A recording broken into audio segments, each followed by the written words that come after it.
Hello everyone, hope everyone is doing well and staying safe. Today, I'll be talking about how to write a resume and giving you some tips to help your resume stand out. In this video, I'll go over the main components of a resume, including the title, contact information, education, soft and hard skills, employment history, volunteer activities, and references.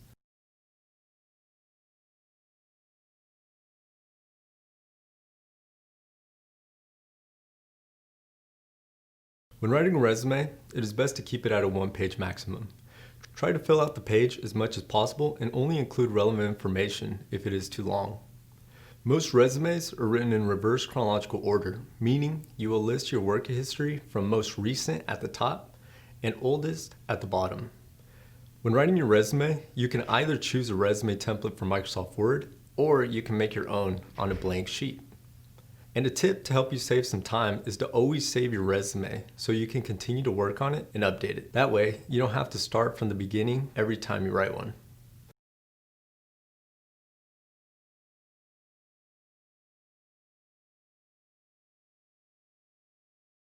At the very top of your resume will be the title, which will include your name and contact information. Your name should be easy to see. You can bold it or use a larger font size to make it stand out. You should include a street address, an email, and a phone number where you can be contacted. I recommend not listing your full street address. The city and state should be sufficient. As mentioned in the previous slide, you should include an email address where employers can communicate with you. Email is a common form of communication and also a method in which you can send your resume to employers. I recommend having a Gmail account because you can use Google Docs to write a resume if you don't have access to Microsoft Word. And you can also save your resume on Google Docs or in Google Drive. Make sure that your email address is professional. I recommend including your first name and last name, for example, johnsmith@gmail.com. Please do not use an email address along the lines of bigballer@gmail.com or givemeajob@gmail.com. These are unprofessional and should not be used when applying for jobs. Next, make sure you list a reliable phone number where employers can call you. If you change your phone number, make sure you can update it on your resume.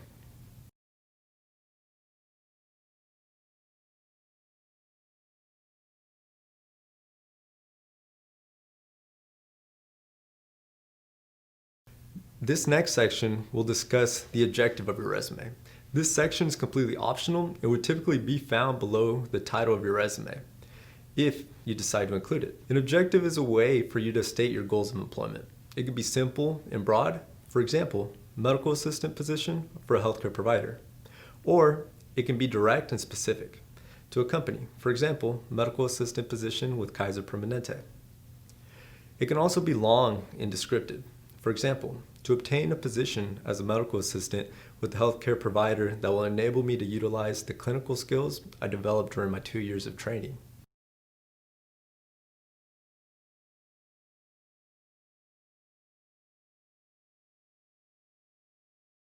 This next part, the education section, can either be towards the top of your resume or towards the bottom.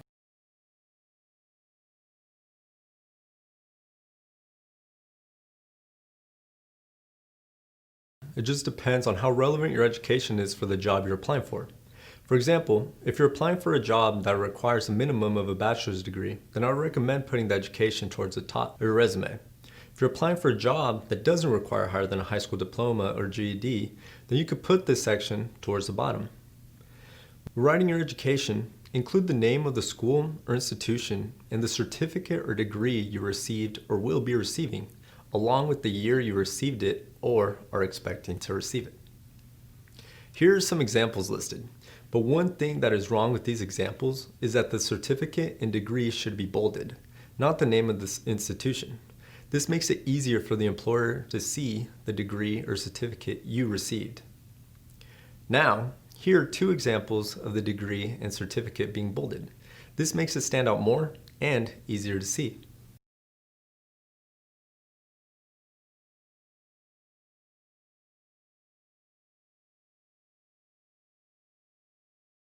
This next section, the skills section, is where you can demonstrate the skills that you have that are relevant to the job position you're applying for. They can be general skills like communication, interpersonal, or problem-solving skills. These skills are known as soft skills. Hard skills are more specific. For example, if you're applying for a job in the hospitality industry, you can mention if you have experience in processing payments, handling cash, heat control, knife cuts, etc. If you're applying for an office position, you can list all the computer programs you know. For example, like Microsoft Word, Excel, PowerPoint, etc. It is good to have some soft skills and some hard skills listed. You can list 5 to 10 skills for this section. Also, you can use the skill sections to list any relevant coursework that you may have. For example, if you're applying for a laboratory position, you can list any science course or lab courses that you may have completed.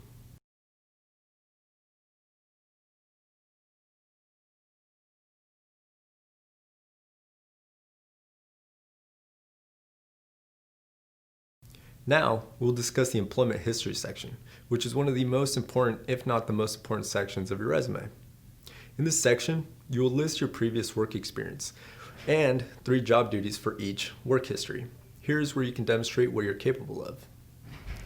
When listing your employment history, make sure to include the job title, the name of the company you worked for, the location of the job, including just the city and the state, and the dates you worked there for. Just like in the example below, include the month and year for both the start and end date. But if you have time gaps between your work history or don't remember the month you started or ended, then you could just use the year for both the start and end date of employment. For example, below 2016 to 2018 could have been used instead of June 2016 to September 2018. However, try to stay consistent with your dates. Either include the month and year for each job history or just include the year. Don't mix it up.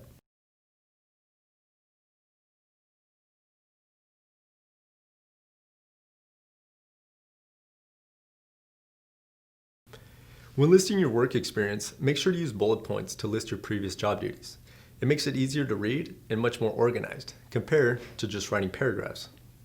Also, avoid using I in your resume. Instead, use action verbs to start your job descriptions. For example, instead of saying I maintained a clean and organized work environment, you can start your description with maintained a clean and organized work environment. Other examples of action verbs are advised, collected, developed, and diagnosed. You should also include specific details in your job descriptions by using numbers, who you worked with, and the tools you used, etc. In my example, I mentioned supervised 10 student employees while monitoring a facility utilized by approximately 250 people. In this example, I used an action verb, numbers, and the group of individuals I worked with, that being student employees.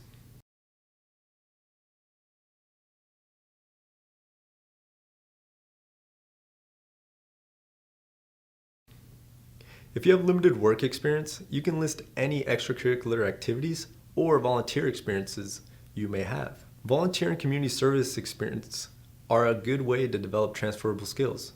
For example, communication skills, leadership skills, teamwork skills, etc. These experiences can also demonstrate your interest in a particular field. For example, volunteering at Kaiser Permanente can demonstrate an interest in the healthcare field. These experiences can also demonstrate that you're committed.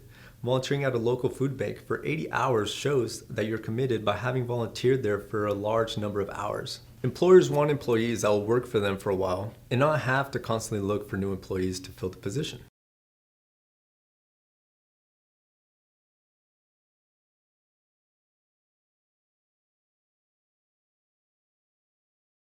Internships and externships are also excellent experiences to add to your resume.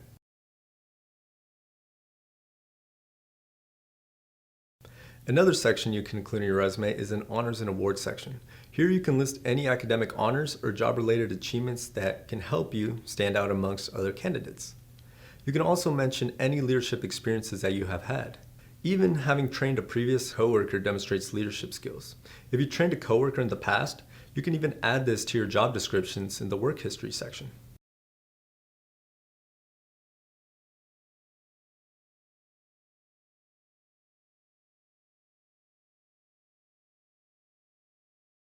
References are often a requirement when applying for jobs, so to make your life easier, it is good to have a reference sheet made ahead of time.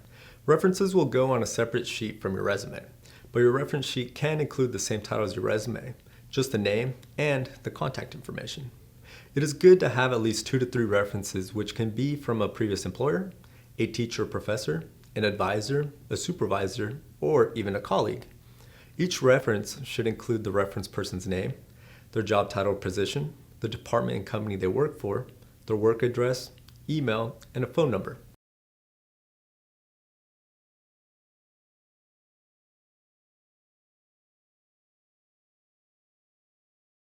You can list 3 to 5 references, but try to at least have 2 to 3, preferably 3. Before putting someone down as a reference, make sure it's okay with them. Don't just list someone without asking them for permission first. Also, let your references know when you're applying for jobs so that they are aware that they may be contacted. And choose people that know you well and will provide you with a strong recommendation.